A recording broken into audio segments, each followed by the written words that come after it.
So now we're going to talk about and demonstrate the tool that accompanies the spine aligner called Painless the Neck. This little tool, you can keep it in your purse, you can keep it at your desk, you can keep it by the sofa where you sit to watch TV, and it's useful to work the hard to reach trigger point areas of the neck, face, head, shoulders.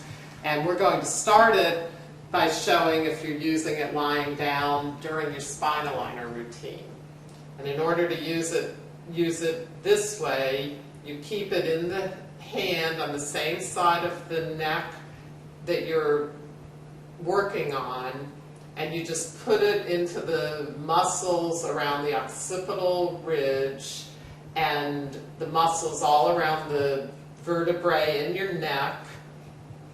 And just move it from side to side, or move your head from side to side, or both.